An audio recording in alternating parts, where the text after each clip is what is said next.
Dengan Anda tadi mengurangi 4 tadi atau menyetop yang tadi itu, sebenarnya boleh saya katakan insya Allah ya, yang pengalaman saya 50% Anda sudah akan merasakan tubuh yang jauh lebih baik.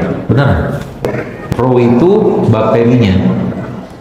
Ya, probiotik itu sebenarnya ada penjelasan, itu bisa dicari lah. Tapi intinya ada bakteri hidup ya, yang kalau kita konsumsi itu dia bisa meningkatkan imunitas kita. Sumbernya dari mana? Banyak. Butuh kulit yang kencang. Nah, kan perempuan gitu kan, mau direkam ini ya, direkam. Untuk urusan kulit.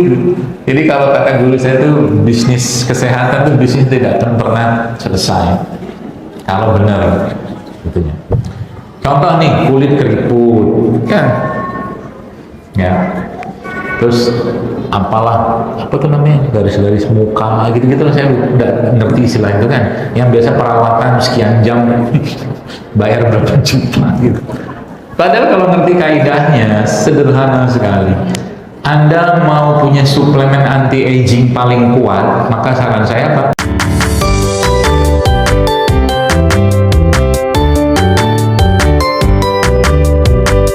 Kalau kolbu itu sehat, maka jasad pasti sehat. Sekarang begini, kita sekarang judulnya saya bilang mari kita install kejujuran. Siap? Nah, omongannya nggak berani. Siap? Siap ya? Allah sanksinya. Anda mau sehat? Jujur ya? Karena Allah ya? Oke, ikutin apa yang akan saya sampaikan ini. Dan ini proven insya Allah. Jadi mulai hari ini Anda udah jujur sama Allah ya, udah jujur, Allah saksinya loh. Mulai hari ini Anda tidak ada lagi makan gula pasir.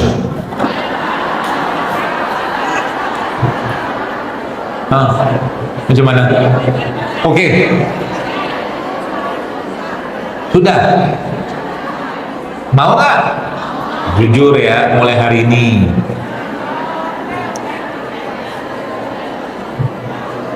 Jadi kalau Anda mau sehat, jangan ada gula pasir. Oke? Jangan pakai tapi-tapi. Kalau pakai tapi saya tidak lanjutkan. Contoh tuh. Nanti kalau saya bikin sambal gimana kan gitu kan? Kan pakai gula pasir, pakai kurma bisa bikin sambal.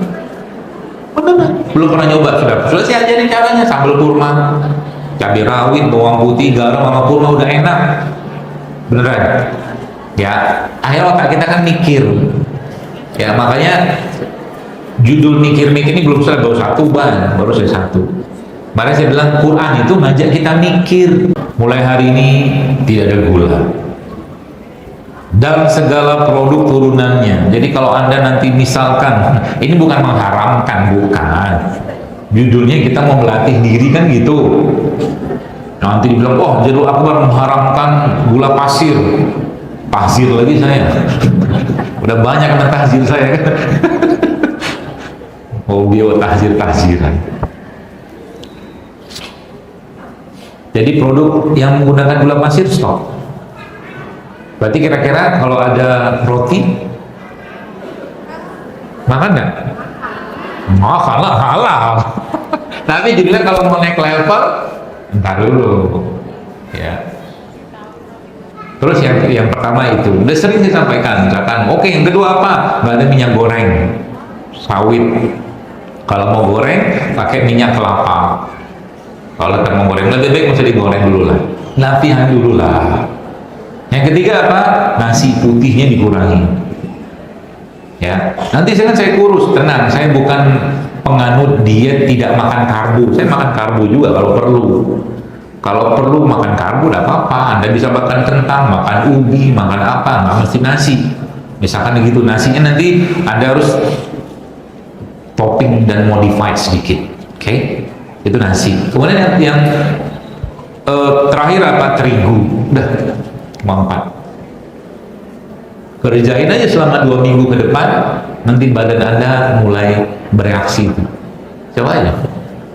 Jadi sekarang kalau Anda misalkan dikasih makan nasi goreng, ada bakwan 2, ada kerupuk sama es teh manis. Makan nggak? makan aja, kan nggak ada yang larang. Nggak diharamkan juga, nggak boleh juga kita mengharamkan. Tapi babnya yang saya maksud di sini adalah kapan kita mau naik level, itu dia. Akan Anda makan nasi goreng, nggak apa-apa. Nasi goreng itu ada 2 produk di nasi goreng itu yang tinggi serat. Ya, yang pertama daun seladanya, yang sering dijadikan hiasan, ya kan? Betul lah. Oh, dia hiasan cantik sekali itu, menghiasi pinggir-pinggir nasi goreng. Itu yang pertama. Yang kedua apa? Acarnya. Gitu. Jadi kalau Anda mau makan nasi goreng, saya kasih cara makan nasi goreng ala saya. Nasinya nggak usah banyak-banyak, 2 sendok aja. Lebihnya nanti daun seladanya Anda banyakin, acarnya Anda banyakin, sama telurnya dibanyakin. Dijamin kenyangnya lama, karena karbo tidak akan memberikan sensasi kenyang. Coba kalau orang yang makan karbo pengen makan lagi ya? Karena karbo itu sinyal kenyang yang dia berikan nggak bisa kayak protein. Itu rumusnya. Makanya orang habis makan nasi laparnya cepet. Itu ilmunya. Gitu. Bukan saya mengada-ada juga, tapi kalau ada butuh karbo boleh nggak? Boleh aja kalau ada butuh. Lagi lemes butuh apa, makanya saya tuh salah satu minuman kegemaran saya itu kalau lagi nggak enak butuh suplementasi gula yang cepat, biasanya ada 2 tuh. Yang pertama ini madu. Supaya madu ini cepat masuk ke tubuh saya, gimana? Saya akan larutkan dia dalam cairan supaya dia lebih cepat masuk ke tubuh saya. Kenapa? Dia sebenarnya akan lebih cepat reaksinya ketika sudah masuk ke dalam lambung. Tapi kalau kita mau lebih cepat masukin ke air, ya Anda kocok-kocok atau mungkin masukin ke air kelapa begini, dia lebih cepat terserap. Maka semua yang Allah ciptakan aslinya, sebagian besar setahu saya, itu baru mampu diserap tubuh kita kalau dia dinanoin, kata guru saya. Ada seorang profesor guru saya menjelaskan dia pakar nano lah gitu. Saya katakan bahwa sebenarnya kalau Anda mau cepat diserap, nanoin dia, bahasa dia gitu. Maka ini kan ada cabai rawit, ngetes aja langsung, itu kan jahil, iya, ngetes aja, udah tahu. Kan saya pengen tahu siapa yang reaktif. Bagaimana cara dia? Kan ini kan begini kan nggak bisa kita serap, nggak bisa. Ya, kita harus kupas dia. Tapi kupas pun sekarang saya nggak mau kupas lagi. Jadi mereka ini kalau saya mau kayak misalkan ini lah ya. Apa tuh namanya? Kunyit. Nih. Sekarang saya kalau bikin wedang-wedang begini jangan dibuang kulitnya. Wow. Gini cuci bersih aja. Jangan pakai sabun cucinya ya. Cuci. Udah potong ini. Nah gitu. Terus dia dipotong. Dokter jualan soto ya. Hobi saya gini-gini itu hobi ya. Nah ini kan dikecilin kan, tapi masih makro kan, masih gede kan. Nah supaya dia kecil molekulnya gimana? Banyak caranya. Ini kan salah satu caranya. Cara yang kedua apa? Cara yang kedua supaya dia bisa terserap dengan cepat dalam tubuh, tapi ini butuh waktu, Anda cemplungin aja ke sini. Bahasanya itu kan diinfus. Nih, ini makro nggak? Kurma nih kan makro. Ya kan, supaya dia jadi nano, cemplungin aja sini, maka si kurma ini nggak langsung tapi ya, nggak langsung, butuh waktu beberapa jam, apalagi bahannya padat. Rata-rata ya, nanti lihat aja nih, rata-rata sejaman sih sudah mulai keluar. Dia punya, jadi kayak begini kan, kalau saya mungkin sekarang misal nih saya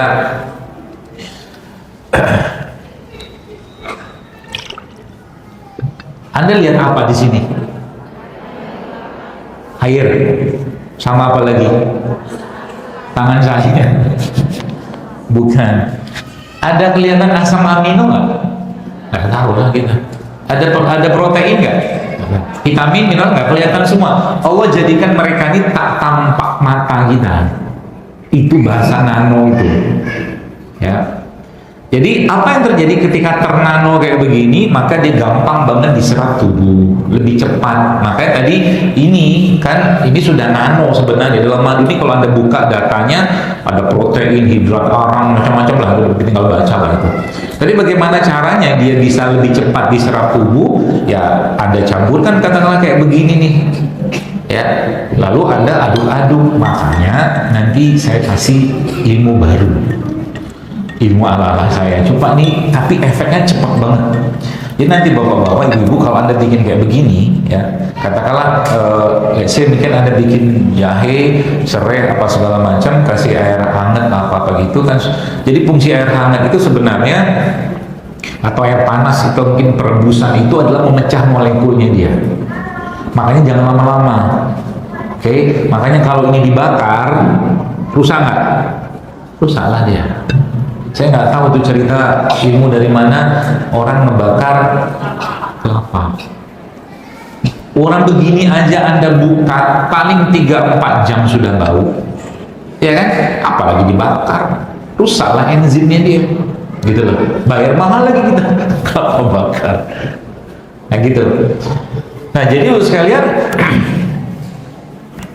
dinanoin, berarti dinanoin gitu kan. Tinggal cemplung-cemplungin aja udah. Gitu kan, kayak ini juga sama. Jadi kayak air kelapa gitu, isinya macam-macam, langsung bisa masuk ke tubuh kita dan langsung dari katakanlah lambung kan nggak perlu diolah banyak lagi karena dia bukan makro, bukan dalam bentuk gede gitu loh, langsung bisa masuk ke darah gitu, cepat ya. Nah jadi pemanasan pada rimpang-rimpang kayak begini itu yang saya ketahui nih, misalnya kayak begini gitu ya, itu tuh fungsinya sebenarnya apa? Memecah molekul dia supaya kecil kayak begini kan, karena mereka ini dalam bentuk makro ya. Jadi sebenarnya ketika kita panaskan itu dia memecah molekulnya menjadi cepat dan akhirnya ininya yang kita minum kan. Isinya apa? Itulah data-data ilmiah itu. Tapi sebenarnya kalau mungkin bahasa saya pakai, sebenarnya kita minum racun. Jangan dipelintir dulu ya. Racun maksudnya racun yang bermanfaat untuk tubuh kita. Kenapa racun? Gini maksudnya. Tumbuhan kayak begini bro sekalian, terutama yang rimpang-rimpang kayak begini, karena mereka tidak dibekali Allah bisa, cakar, taring untuk melindungi diri mereka. Maka yang terjadi apa? Yang terjadi ketika mereka ini, contoh mungkin kayak begini nih, jahil lah gitu kan.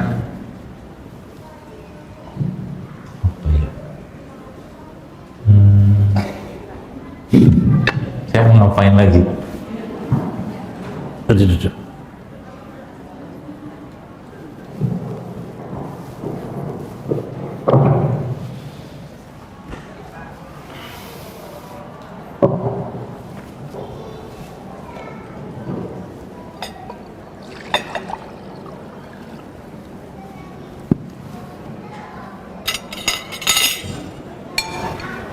Tahu ini apa?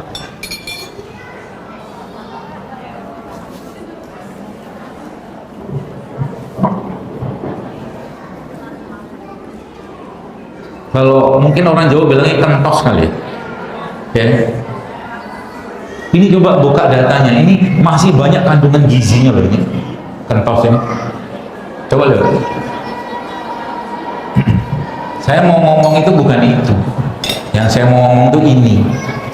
Jadi mereka ini ya, ketika mereka Anda sakiti, ini kan disakiti namanya. Kan sakitin. Gitu kan? Atau kan keluar tuh anunya tuh, baunya, aromanya, atau Anda sakiti dengan lebih agak kejam. nama digeprek. Makin kencang dia baunya daripada Anda iris. Maksudnya apa? Ya mereka ini butuh disakiti untuk mengeluarkan bahan perlindungan mereka, aromatik segala macam yang itu bermanfaat untuk kita. Aslinya itu racun. Bukan racun, bahan perlindungannya dia aslinya. Tapi buat kita Allah ciptakan itu bermanfaat dan dia tidak banyak menimbulkan efek kalau dikonsumsi dalam jumlah yang normal. Tahu sianida? Racun. Sianida tahu kan? Itu dalam biji apel ada loh. Biji apel itu ada sianidanya. Tapi baru tercapai dosisnya untuk menimbulkan efek sianida kalau apa? Kalau Anda makan apelnya 100. Enggak mungkin kan? Itulah maha besarnya Allah dan maha kasih sayangnya Allah sampai kita. Gitu. Anggur juga sama. Kalau Anda baca resveratrol, apa namanya, kandungan antioksidan pada anggur itu sebenarnya itu zat perlindungan dirinya dia. Ya, tapi Allah jadikan dia bermanfaat untuk kita. Nah, baik, poin pertama yang saya jelaskan tadi kepada jamaah sekalian apa? Pertama tadi kan ada racunnya, hati itu. Ya. Yang kedua apa? Dia punya penawarnya. Penawar itu ada dalam bentuk amalan sebenarnya. Kalau Anda kerjakan sholat, sedekah, segala macam dengan ikhlas, ya, dengan jujur pada Allah, maka dia akan berefek membersihkan hati kita. Itu, ya. Dan ini akan memutus rantai penyakit di keluarga. Baik, saya ajak Anda mikir. Apa mikirnya? Gini. Kalau ada satu keluarga, 1-2 generasi di atas dan 1-2 generasi di bawahnya, misal udah cukup lama keluarga ini, semuanya urutannya kena penyakit jantung, ada jantung. Harusnya kita mikir, harusnya ada benang merah apa nih di sini berupa penyakit tanda kutip hati atau emosi yang diturunkan terus menerus nggak diputus. Harusnya ada. Kita kalau mikirnya pakai kaidah tadi itu harusnya ada. Kok keluarganya diabetes semua? Ya, kok keluarganya kanker semua? Tuh harusnya ada. Nanti coba lihat. Dan emosi atau perasaan itu boskan itu macam-macam. Tiap keluarga itu beda-beda. Dan itu bukan aib, bukan dosa. Cuman tugas kita Pak, pangkas itu, putus itu. Cara mutusinnya gimana? Agama, ilmu, itu. Ya, makanya dalam pengobatan ya, lagi-lagi saya sampaikan, saya banyak menemukan orang-orang yang ketika mereka sudah sampai pada titik ikhlas, sampai pada titik pasrah, sampai pada titik di mana dia maafkan semua, sudah ikhlas, tiba-tiba Allah kasih sembuh tuh gampang aja. Ya. Itu sebabnya dalam beberapa kaidah syariat atau ibadah Nabi itu menjelaskan begini. Contoh, kata Nabi apa? Obatilah penyakitmu dengan sedekah. Kok bagaimana caranya? Kita usah mikir. Karena aslinya orang-orang yang kikir itu, kan kita nih kikir nih, defaultnya kita. Maka sedekah itu bukan hal yang gampang buat manusia, apalagi wakaf. Kalau sedekah itu kan sharing profit namanya. Sedekah. Wakaf sharing kepemilikan. Ya, lebih susah lagi wakaf. Menyerahkan kepemilikan kepada Allah tuh nggak gampang. Tapi subhanallah sekalian, saya pernah waktu sempat ke Turki, waktu kita di dekatnya makam Abu Ayyub Al-Ansari itu ada satu makam menterinya dialah, bukan menteri Abu Ayyub, menteri salah satu di Kesultanan Turki Utsmaniyah itu namanya tuh Lala Pasha apa Lala Hatun, saya lupa itu, Lala pokoknya. Tapi menariknya orang ini bos sekalian, subhanallah, dia punya buku wakaf, ada buku bahasa Arabnya 300 halaman lebih. Isinya wakaf dia semua, jauh lebih besar halamannya, jauh lebih banyak halamannya daripada buku nikah. Keren kan? Itu. Sehingga dalam kaidah syariat itu Nabi mengatakan kalau hati nggak bisa keras. Apa obatnya? pergi ke kuburan, ingat kematian, beri orang makan, usap kepala anak yatim, itu obat. Itu ya poin di situ. Maka mulai sekarang kalau kita bicara bagaimana iman kita ini stabil, imanitas tanda kutip stabil dan imunitas itu stabil, maka yang pertama kali kita minta sama Allah, minta dibuang. Makanya orang yang puasanya rutin, insya Allah hatinya pastinya harusnya terjaga, lisannya pasti. Kalau orang puasa kan sudah dibilang, kalau ada orang ngejek engkau ketika lagi puasa, katakan pada saya sedang berpuasa, dosa diladen. Kalau bahasa Quran, faiza khatabahumul jahilun, engkau bertemu dengan orang-orang bodoh, kata Allah apa situ, qalu salama, salam perdamaian. Ente mau ngomong apa, sok atuh mangga, setelah kayaknya nggak ada urusan gitu loh. Mau fitnah silakan, mau gibah silakan, toh yang panen pahala kita. Sekelasnya gibah saja kita tahu itu kan beritanya benar, tapi seseorang itu diomongin kita nggak suka, itu pun jadi dosa besar orang yang gibah. Kita perlu dikhawatirkan ya. Itu poin pertama. Poin yang kedua, sekalian, apa yang saya mau sampaikan di sini berkaitan sama tadi kan sebenarnya masuk ke bahasanya ruh ya. Jadi kalau mengerjakan amal ibadah itu mulai sekarang dinikmati. Supaya apa? Supaya kita bahagia gitu. Kalau udah bahagia, tensinya turun, gulanya turun. Beneran. Anda mau ketawa itu terjadi, dan saya sering dapatkan orang kayak begitu. Oh Akbar. Saya pikir ini kenapa ini tensinya tinggi banget. Ternyata urusannya gara-gara curiga doang. Naik tensinya. Ini belum lagi cerita tentang penyakit yang misalkan kaitannya sama kencing manis ya. Bab kencing manis itu kan bab cinta, penganiayaan cinta, cinta yang tidak terbalas ya. Makanya hati-hati dengan rasa itu, kalau dia tidak ditempatkan pada tempatnya, sekalian, bahaya dia. Cinta itu jadi masalah nggak? Oh, jadi masalah kalau tidak seimbang. Nih saya ajarin ilmu cinta. Iya. Baru bisa cinta tuh dinikmati kalau apa? Dia seimbang. Apa yang seimbang? Antara cemburu sama cintanya. Kalau cintanya berlebihan, cemburunya di bawah, nggak bisa. Apalagi cemburunya di atas, cintanya itu di bawah, makin menderita dia.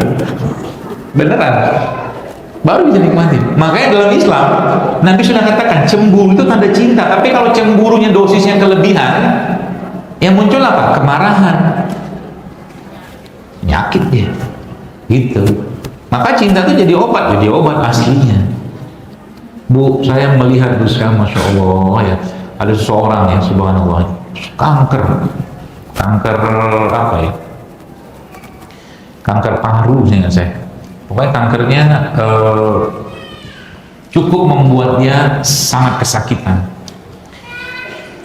Akhirnya apa? Subhanallah ya, orang ini punya keluarga yang baik, sehingga akhirnya ada bagian-bagian yang punya tugas bahkan menghibur dia, bikin guyon untuk dia, dan itu membuat dia akhirnya sangat nyaman ya. Jadi ada yang anggota keluarga khusus menghibur. Itu biasanya kan di keluarga kita tuh ada yang hobinya ngebanyol gitu. Itu tuh penting, harus dilestarikan orang-orang kayak begitu, karena itu akan jadi nutrisi kejiwaan buat seseorang. Beneran, kalau ada dia tuh seru gitu ya, seru ya.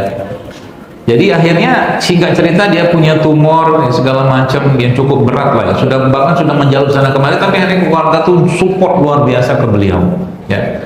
Pelan-pelan itu dia mulai sakitnya mulai berkurang. Akhirnya tumor itu pecah gara-gara cinta, kasih sayang ya. Dan orang yang dia apa istilahnya itu, bukan dendami sih, sedihin mungkin. Sedihin itu tuh datanglah ke beliau, dan nggak sangka sampai separah itu keadaannya ya.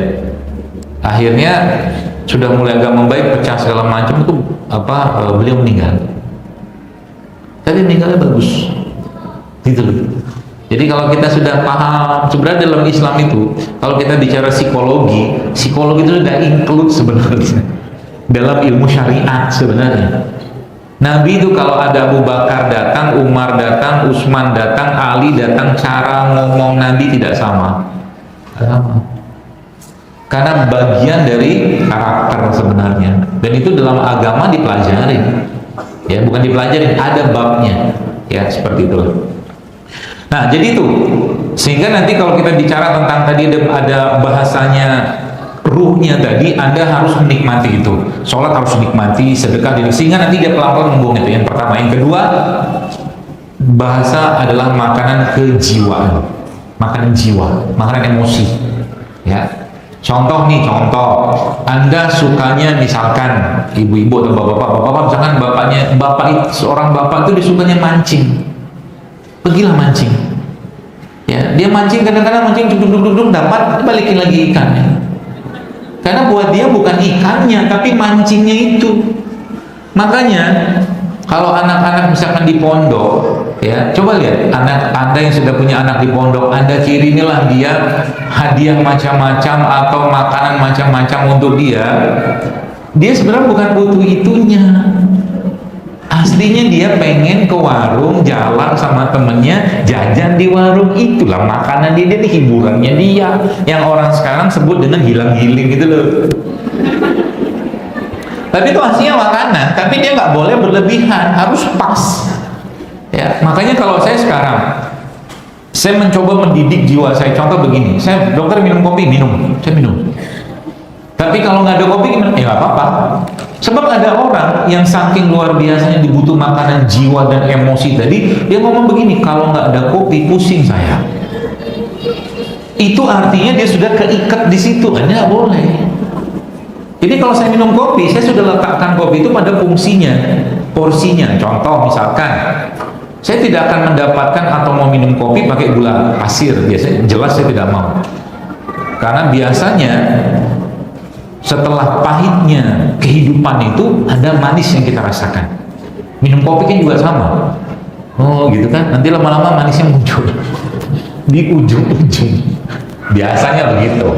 Lalu Bapak sekalian, saya minum kopi, tapi saya sudah taruh kopi ini sebagai satu titik. Saya minum kopi ini karena manfaatnya. Itu.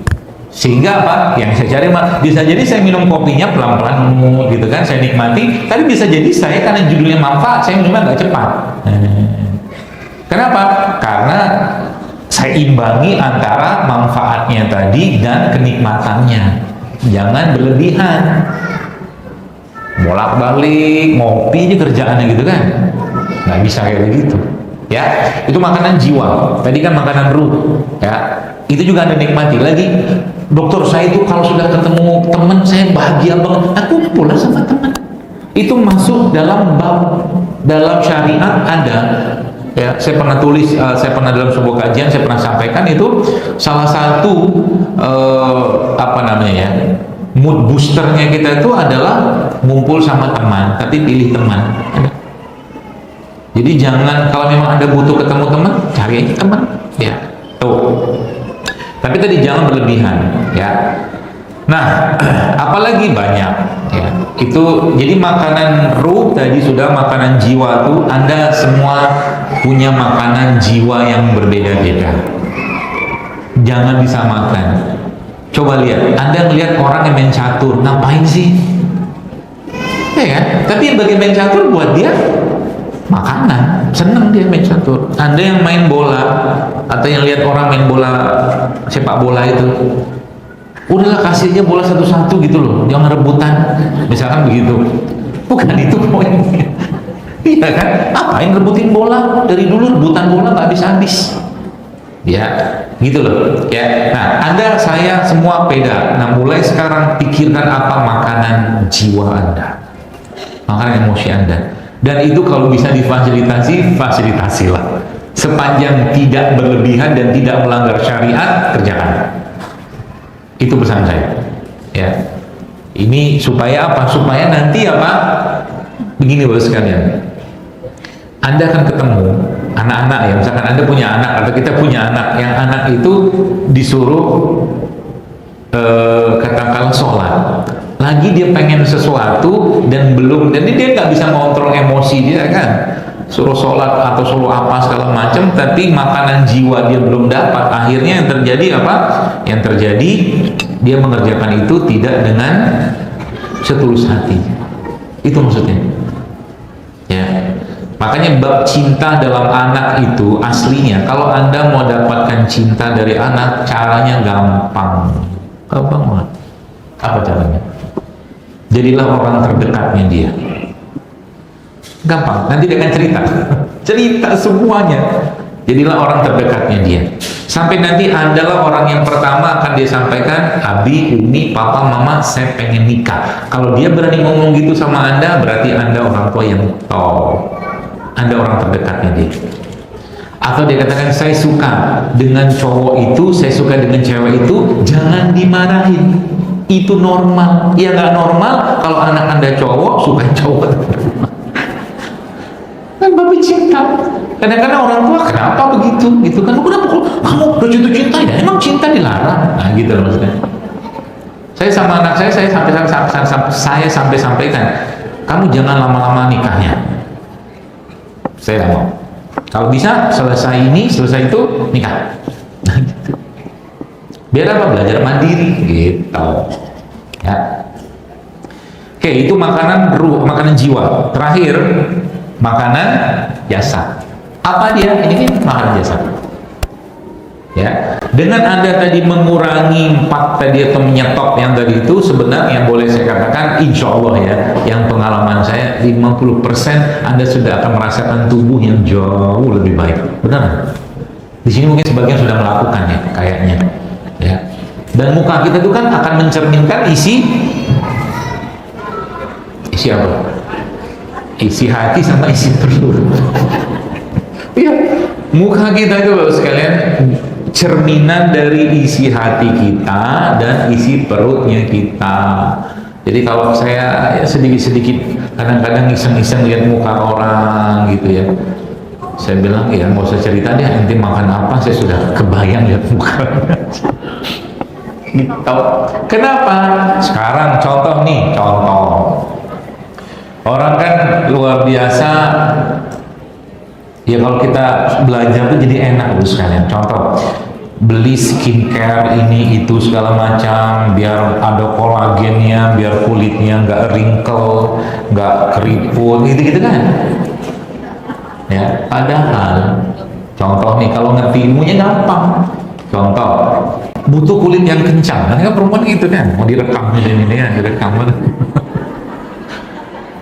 Untuk urusan kulit. Jadi kalau kata guru saya tuh, bisnis kesehatan tuh bisnis tidak akan pernah selesai kalau benar itunya. Contoh nih, kulit keriput kan ya, terus apalah apa tuh namanya, garis-garis muka gitu-gitu lah, saya udah ngerti istilah itu kan, yang biasa perawatan sekian jam bayar berapa juta gitu. Padahal kalau ngerti kaidahnya sederhana sekali. Anda mau punya suplemen anti-aging paling kuat, maka saran saya apa? Banyakin puasa. Yang pertama, puasa tuh anti-aging paling kuat. Semakin lama Anda memperlama masa Anda tidak makan, semakin kuat growth hormonnya akan dihasilkan oleh tubuh Anda. Sains sudah membuktikan itu setahu saya. Itu yang pertama. Kalau bicara kulit-kulitan ini, supaya kulitnya kinclowing, dinti glowing, banyak sebenarnya yang kita bisa pakai. Contoh nih, kan salah satunya, tahu kolagen? Kolagen tahu lah kan, dia sejenis asam amino, peptide apa gitu. Kolagen itu banyak ya di berbagai sumber yang Allah ciptakan ya. Contohnya apa? Fish bone, tulang ikan tuh kolagennya tinggi. Cuman kita nggak makan kan. Berarti kalau Anda makan ikan di presto bagus, tulangnya nggak makan karena kolagennya tinggi. Fish bone. Yang kedua apa? Fish skin, kulit ikan. Itu kolagennya tinggi. Ya kan? Itu kita buat, dibikin file, makanya keriput terus. Yang bagus-bagusnya dibuat. Tuh, apalagi eggshell. Eggshell itu cangkangnya telur. Tuh kolagennya tinggi tuh. Terus apalagi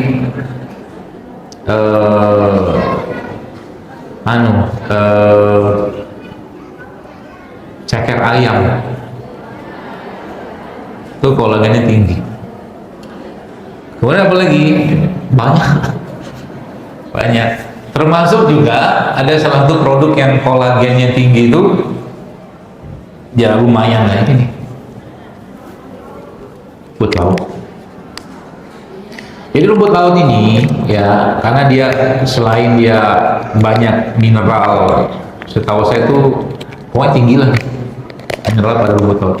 Ini tuh bisa jadi masker sebenarnya. Kalau mau pakai maskeran, Anda tinggal ambil air, kasih madu sedikit buat masker muka. Bagus. Ya, makanya ibu-ibu saran saya, Anda tuh perawatan lah buat suami. Bagus. Jadi pahala kan? Gitu loh. Jadi kalau kata guru saya, entah kata saya, entah kata guru saya, seorang wanita muslimah itu dia harus manja. Dia harus seksi, dia harus genit kepada suaminya. Bukan harus sih, sehingga suaminya itu makin cinta sama dia, gitu. Jadi kemarin saya cerita sedikit boleh? Boleh lah ya. Ya manusia lah, saya juga manusia kan. Ya kemarin lah, saya sama istri kan. Terus kita lagi habis makan, kemudian dia ketinggalan tas. Tadi malu saya cerita, nggak usah. Tapi ada pelajarannya di sini. Kalau menurut saya, karena dulu saya dapat pelajarannya. Tinggal tas itu, saya bilang kenapa ditinggalin tas? Saya tahu tasnya siapa, saya nggak tahu juga kan. Saya bilang, nah, saya panggil gitu sama dia kan. Hei, dia bilang gitu tau. Hei, ini tas tinggal. Oh iya dia. Dia bilang beda panggilan waktu masih awal-awal nikah, dia bilang. Kata dia gitu. Terus saya ingat, saya dulu tuh sekolah madrasah, karena dulu saya paginya sekolah SD, sorenya madrasah. Jadi saya dari zaman SD itu sampai jam 5 sore sekolah. Saya punya guru galak sekali zaman itu. Saya masih ingat namanya, dan saya akan cari nanti di surga orang itu. Terima kasih udah ngajarin saya. Karena dia pakai rotan, pakai mistar yang edisi lama tahu, penggaris panjang. Itu buat mukulin murid. Karena sekolah saya itu di atas sungai, jadi bukan di atas sungai sih, panggung gitu kan, karena kan di Sumatera gitu. Saya pernah lewat satu hari, duduk kencang banget sama dia, panggil sama dia, kamu sini. Gitu kan. Zaman dulu, kalau sekarang kan sudah hak asasi manusia. Saking luar biasanya peradaban ini kan sama guru. Langsung lapor polisi zaman sekarang. Bahkan cuil aja bisa masuk penjara. Makanya ilmunya nggak barokah, nggak ada hormat sama guru. Betul kan? Murid seneng banget. Muridnya makin banyak, ilmu makin banyak, bergelar panjang lebar tapi tidak menyelesaikan masalah. Itulah namanya ilmunya nggak barokah. Kenapa? Nggak ada adab sama guru. Ya betul-betul kasih tahu sama anak kita nanti, beradab sama gurunya, ya biar berkah ilmunya. Karena nggak butuh banyak-banyak ilmu kita itu sebenarnya. Kalau ilmunya barokah, satu ilmu saja bisa menyelesaikan banyak masalah. Ya. Pukulan saya, kan? Pulang lagi, kamu balik lagi, turun lagi, tapi dalam keadaan yang benar. Kata dia begitu. Wah, saya itu tidak akan pernah hilang itu ingatan saya tentang itu sampai detik ini. Akhirnya, saya terapkan tadi yang kisah. Paham? Saya bilang sama istri, keluarin tasnya, saya bilang, keluarin sama dia. Saya bilang, saya ulang ya, saya bilang, Ya manusia. Memang saya sempurna banget yang gak lah? Pasti enggak. Saya bilang, saya ulang lagi, saya bilang. Apa saya bilang? Saya tasnya tinggal. Masuk. Pak Eko. Bahagialah dia kan. Alhamdulillah. Gitu. Makanya tadi saya katakan, banyak sebenarnya problem kesehatan itu, kalau Anda paham apa yang saya sampaikan, itu banyak bisa selesai dengan ar-rahmah. Itu poinnya. Makanya Nabi itu ketika ketemu dengan orang yang besoknya mau mati, secara riwayat ya kan, namanya tuh Abu Salamah, apa kata Nabi? Nabi nggak ngomong macam-macam. Nabi katakan, la ba'sa, tahur insyaallah, nggak apa-apa, pasti sembuh kok, besoknya mati. Tapi paling tidak apa? Kita ngasih semangat sama dia. Ini ngunjungi orang stroke, tetangga kita, iya kemarin di rumah baru dia mati itu stroke. Apalah kau ini? Gitu, ya. Jaga supaya apa? Tadi nggak bikin susah orang, apalagi sakit. Itu pasti sembuh, insya Allah pasti sembuh. Itu. Kalau seandainya nggak sembuh juga, alhamdulillah dia tetap dalam keadaan baik sangka sama Allah. Itulah tugasnya kita sebagai mungkin keluarga atau yang yang menjenguk atau mungkin orang yang mengobati, ya. Nah, baru masuk bab itu sekalian, bab jasad. Ya, maka bab jasad ini sebenarnya tadi sudah saya sampaikan, itu sudah mulai dikurangi makan ini. Pokoknya yang tadi 4 tadi sudah mulai, apalagi tambah 1 sebenarnya. Tambah satunya apa? Tambah satunya adalah Anda mulai mengurangi makanan kemasan. Ya, kurangi aja. Berarti dokter nggak makan apa-apa, makan. Kalau pengen saya makan aja, ya. Tapi saya batasin karena saya tidak mau dikendalikan mereka.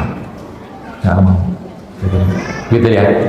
Nah, lalu sekalian, makanan tadi 4 kan tambah 1 makanan olahan, makanan kemasan, coba mulai dikurangi. Itu aja. Terus tambah lagi, bagaimana cara kita memperbaiki imunitas? Banyak sebenarnya. Kita akan butuh mineral, zinc, kuper, segala macam, magnesium, kita butuh vitamin D, segala macam-macam kalau bab imunitas. Tapi singkatnya saya akan bagi 2 aja supaya bagi paham, ya, dan gampang karena waktu sudah hampir jam 11. Nggak usah ditanya jawab lah, sudah pada pinter kayaknya. Babnya cuma 2 atau mungkin topiknya saya bagi 2 aja. Yang pertama tuh serat. Serat itu kita sebut dengan prebiotik.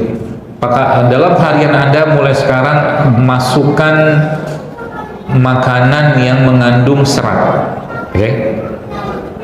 Prebiotik, bukan pro ya. Pro itu lain. Pre itu apa? Serat-serat yang tidak tercerna di saluran cerna bagian atasnya kita. Oke. Apa itu? Apa dia? Banyak. Ini masuk nih. Kurma. Masuk dia. Kita sebutnya kalau nggak salah nama itu apa ya? Short chain fatty acid, SCFA. Ya. Kurma. Apalagi buah-buahan. Ya. Kelapa ini juga ada serat sebenarnya, bahkan dia bagus. Ya, bagusnya kenapa? Karena dia makanan. Jadi kalau Anda yang memahami ilmu fermentasi atau ahli di sana, biasanya kelapa itu dijadikan media air kelapa. Air kelapa itu dijadikan media yang sangat baik untuk pertumbuhan bakterinya. Maka dia sebenarnya makanan yang sangat baik untuk bakteri dalam perut kita. Itu prebiotik, ya. Sayuran, buah-buahan itu prebiotik semua, ya, bahasanya begitulah kurang lebih. Lalu yang kedua apa? Termasuk juga ini mineral-mineral kayak begini nih, ya, kayak minuman kayak begini.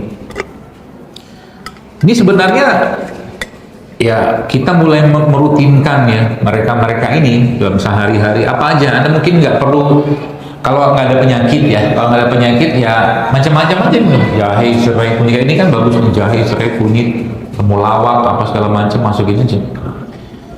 Yang belum saya bukan share sih, apa namanya, buat itu kalau mau bikin ide bisnis bisa itu. Ini kelapa tapi ditopping pakai rimpang. Gini loh maksudnya. Ini kan kelapa, masukin. Udah ada madunya, ada rimpangnya, gitu. Jadi kelapanya punya aneka rasa original dari Allah. Sekarang kan ada kelapa rasa alpukat, rasa jeruk, rasa-rasa yang palsu. Makanya hidupnya penuh kepalsuan. Cintanya palsu karena kebanyakan gula pasir. Gula pasir kan gula yang diolah kan. Jadi kalau Anda pengen cari cinta yang asli, carilah cinta dari sumber aslinya. Ya kalau mbaknya cinta dalam konteks ibadah, maka Allah pastinya. Tapi kalau cinta berkaitan dengan ini, cinta itu kan perlambang manis gitu loh. Jadi kalau Anda pengen dapat manis, carilah manis dari sumber yang aslinya. Contoh tadi misalkan gula pasir. Apa sumber gula pasir? Air tebu. Maka pikir kuis. Ambil dapat hadiah gitu. Maka carilah air tebu.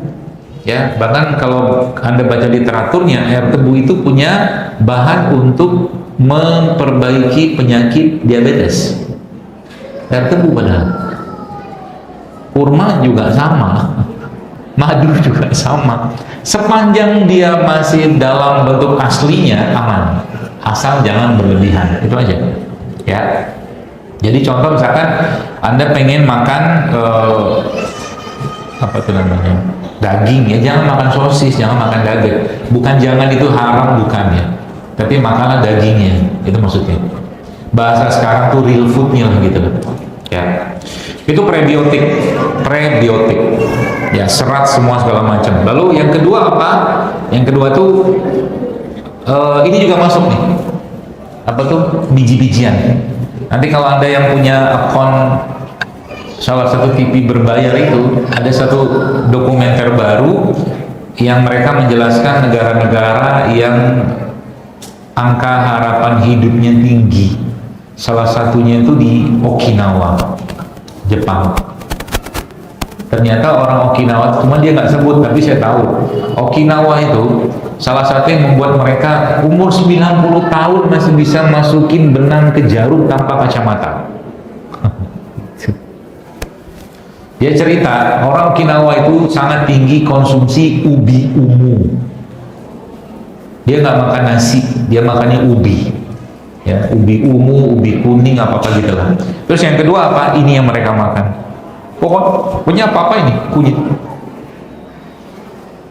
Kalau ngerti ilmunya, orang Indonesia tuh harusnya orang-orang yang umurnya panjang. Harusnya. Karena semua bahan yang mereka sebut itu ada di kita. Ada semua, ya. Cuman itu tadi, ya. Karena yang namanya makanan itu kan ada setan iblisnya yang bercokol, maka kita digoda. Anda begini sebentar gitu kan, sehari oke, bertahan, 2 hari bertahan, 3 hari tiba-tiba abang bakso lewat, nih ayam lewat, apa lewat, tek. Coba aja, pasti banyak godaannya. Semua yang mengajak Anda ke arah kebaikan pasti banyak godaannya. Semakin besar kebaikannya dan pahalanya, semakin besar juga godaannya. Bener kan? Termasuk juga urusan makanan. Amat. Ya. Jadi kalau nggak mau dimulai atau belum dimulai, ya sampai kapan-kapan juga nggak bakal mulai. Itu poinnya. Ya. Nah, itu yang tadi salah satu yang cerita tentang Living 100 kalau nggak salah judulnya itu. Nanti coba dilihat ya.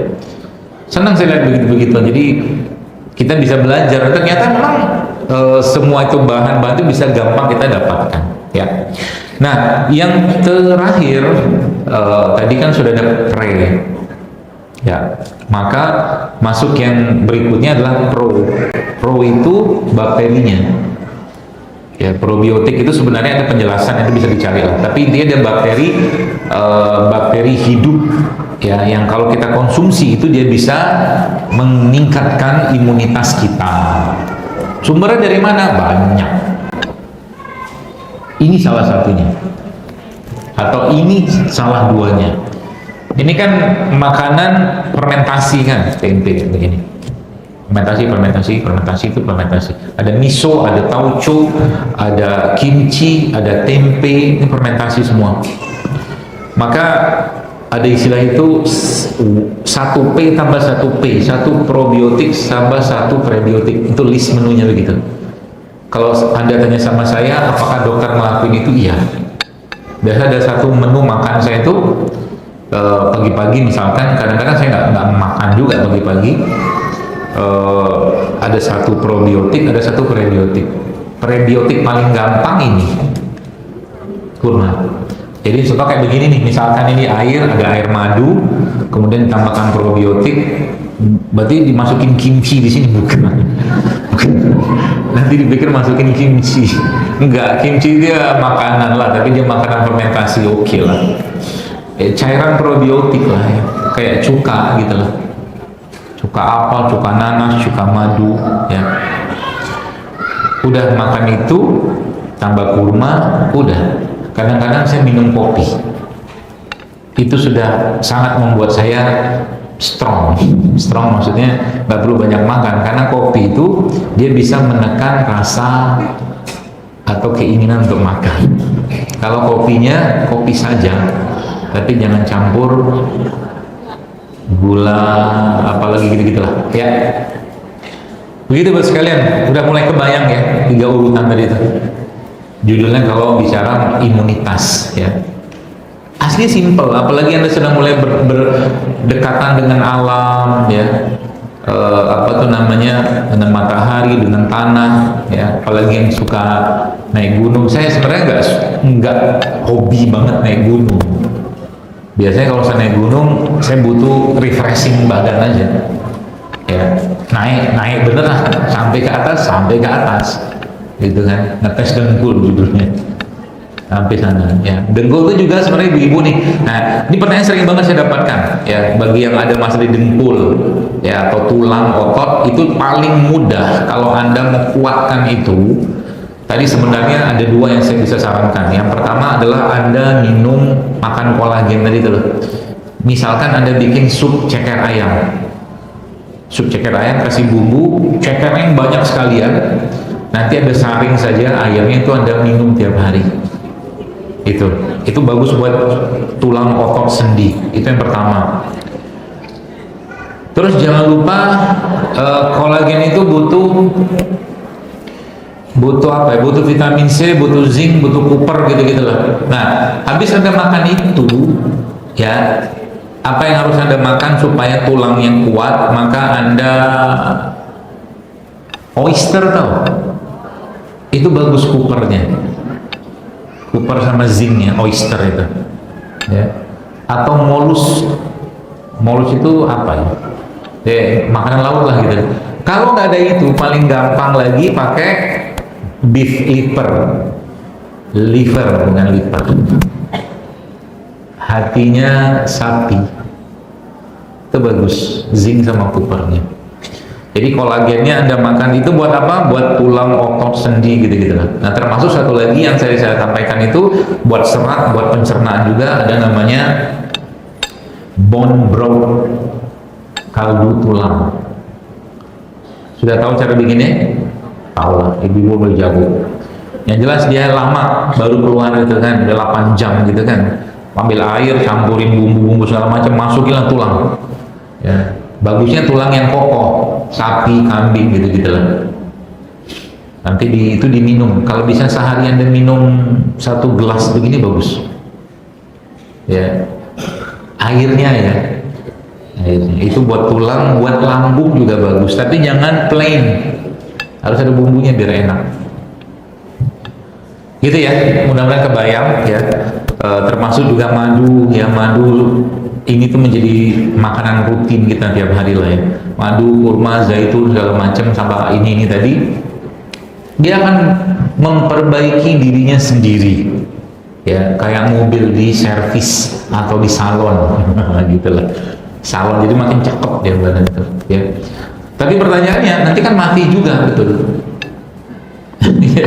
Saya mau capek-capek jaga kesehatan, kan mati juga kita. Iya betul, tapi kan niatnya dengan kita menjaga ini, ibadah kita tetap baik, biar sholatnya bisa berdiri di usia 70 tahun, itu kan, supaya pahalanya sempurna. Karena sholat duduk pahalanya tidak sama dengan berdiri. Biar pergi hajinya, umrah gitu. Jadi niatnya buat kita kalau hidup sehat itu bukan lifestyle, tapi apa? Untuk menguatkan ibadah kita itu.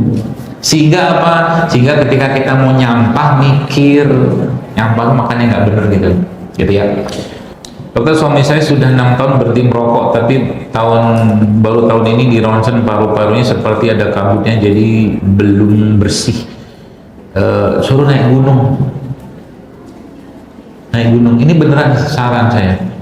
Kalau bisa pergi tempat yang nggak ada polusi banyak. Nanti waktu di sana, saya kalau terakhir saya kemarin naik Lawu sampai ke atas, alhamdulillah, dengan izin Allah.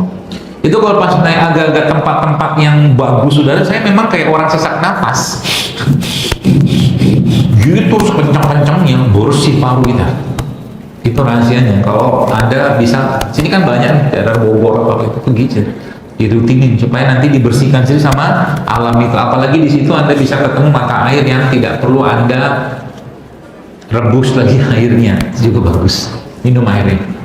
Biasa tuh paket ke udara dan air, paket dari Allah gitu. Makanya kalau naik gunung, saya tidak akan pernah ketinggalan minum air di sana, karena airnya pasti bagus. Gitu, ya.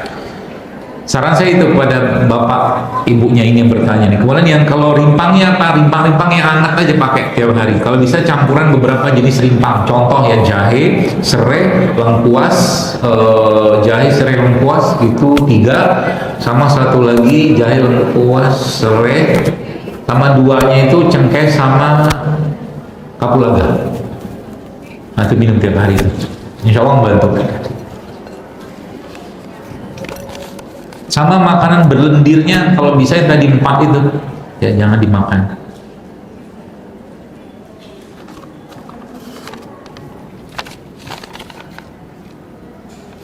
Bagaimana cara penanganan dalam menangani kesehatan mental dalam Islam? Apa jawabannya?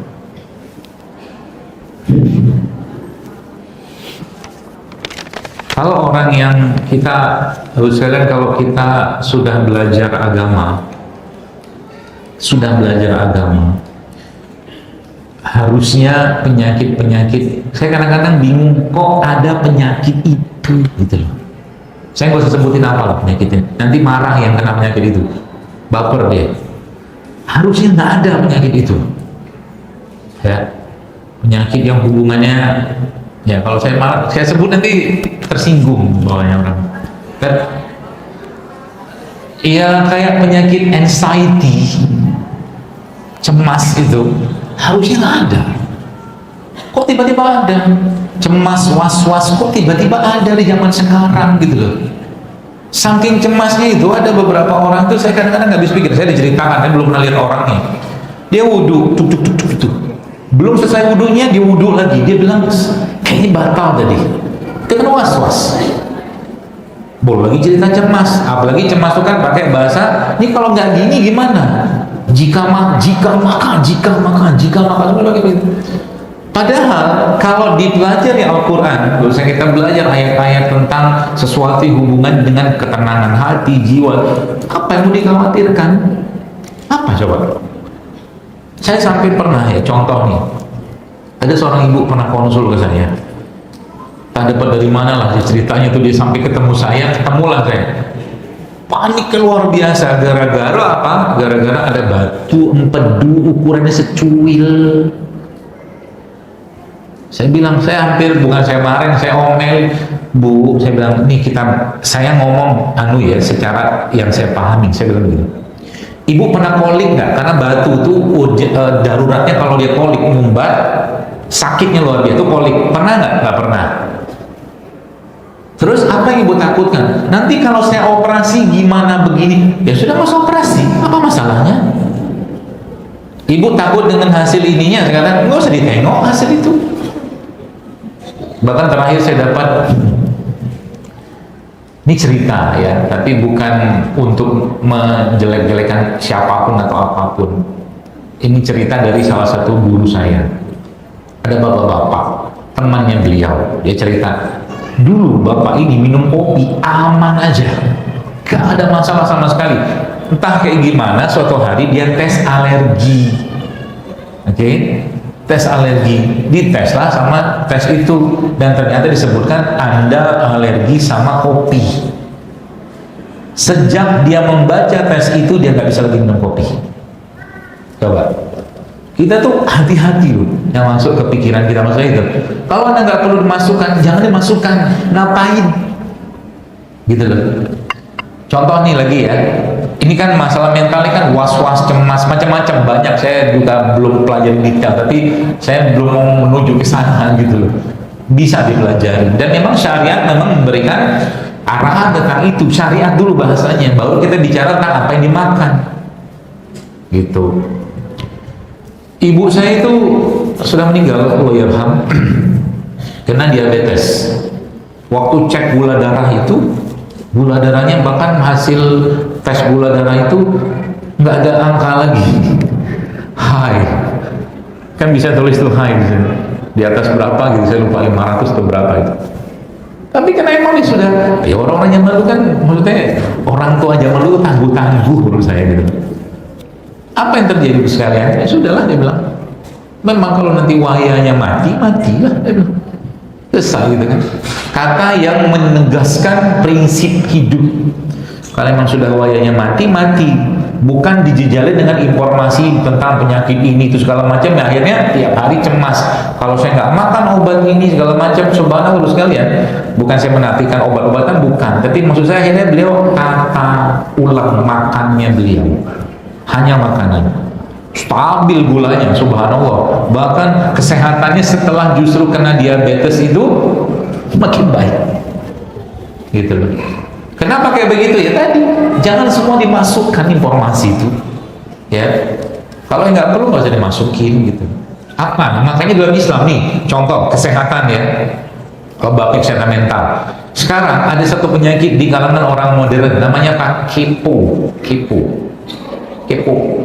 Pengen tahu aja urusan orang, ya kan?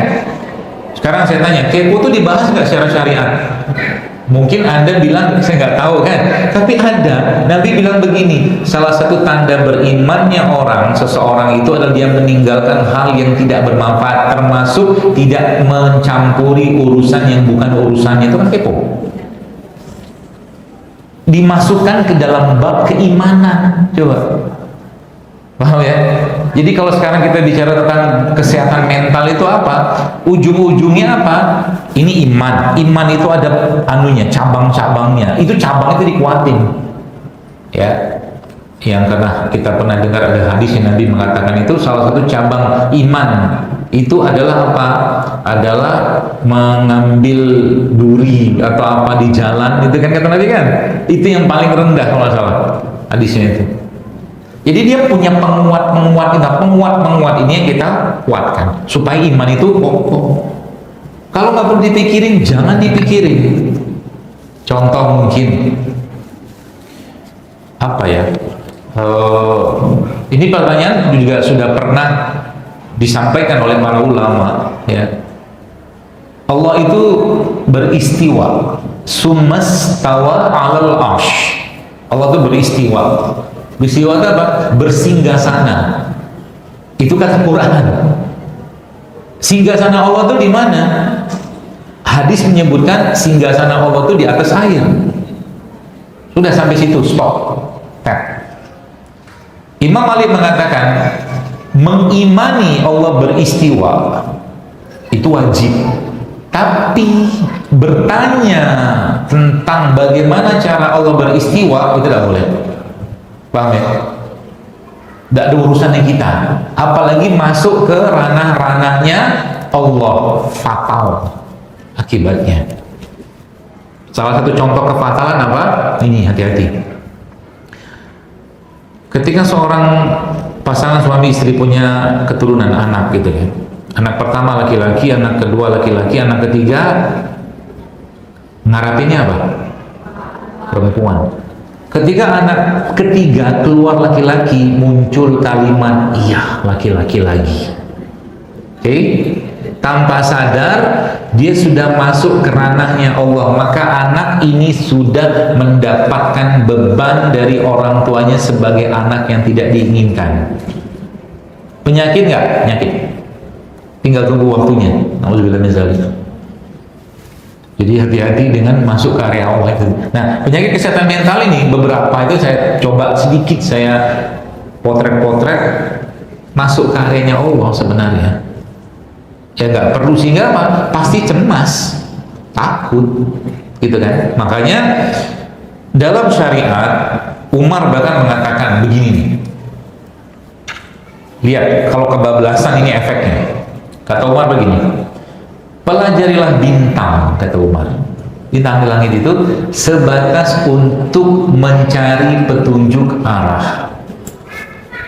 Sampai sini paham kalimatnya ya? Maksudnya apa? Sebatas, jangan lebih. Sebab kalau lebih dia akan jadi horoskop. Itu maksudnya. Dan itu masuk menjadi bab yang nggak boleh dalam Islam. Nggak ada ceritanya kita mengenal horoskop. Saya berpesan, nggak ada. Nggak usah pikir-pikir saya bintangnya apa. Anda tuh bintang dalam hidup Anda. Nggak usah pakai nama-nama. Ya. Kalau Anda pelajari bagaimana susahnya sperma itu untuk ketemu ovum sampai jadi kita akan mengatakan I'm a star, saya itu bintang. Nggak mudah jadi kayak begini, nggak mudah. Nggak usah pakai bintang ini, bintang itu, nggak ada perlu-perlunya. Apalagi sampai ini, kalau bintang ini, waduh, udah masuk ke bab ramalan, itu masuk ke karyanya Allah. Nggak boleh. Jadi kesehatan mental ini, kalau pertanyaan saya, bagaimana cara kita mengendalikan, menanggulangi, mengatasi? Maka jawabannya simple. Pelajarilah ilmu agama lebih dalam lagi, maka itu akan menghilangkan semua masalah itu. Contoh mungkin rezeki. Apa yang kita mau takutkan dengan rezeki? Nggak ada. Oh, rezeki udah dijamin. Ya, makanya hati-hati dengan kalimat-kalimat tertentu. Contohnya apa? Kan kalimat sering orang pakai, hasil tidak akan mengkhianati proses. Nggak masuk di babnya iman itu. Coba aja lihat, banyak orang yang kerjanya super luar biasa, segitu-gitu aja hidupnya. Betul kan? Bisa. Jadi ketika gini, saya ajarin metode berpikir supaya naik level sedikit berpikir. Ketika kita bicara sesuatu, maka lihat Al-Quran bicara apa, hadis bicara apa, ulama bicara apa, pasang di situ, tag. Baru kita punya prinsip. Itu jangan semua diterima informasinya, nggak bisa. Nanti malah pusing sendiri kita. Ya, gitu. Makanya dalam bab kesehatan, saya sampaikan, jangan pernah mengandalkan apapun, ya, dengan ikhtiarnya kita. Jangan pernah mengandalkan apapun. Kenapa? Karena memang yang namanya kesembuhan dalam Islam itu hak prerogatifnya Allah saja, tidak lebih, ya, hanya Allah saja. Ya, sehingga apa? Tugas kita ikhtiar tetap jalan, tapi tetap bukan ini yang menjadi penyebab utamanya, karena Allah lah pemilik penyebab dan Allah pemilik akibat. Allah suka-suka dia aja. Kalau sudah waktunya sembuh, sembuh. Kalau belum sembuh, sabar. Nah, gitu.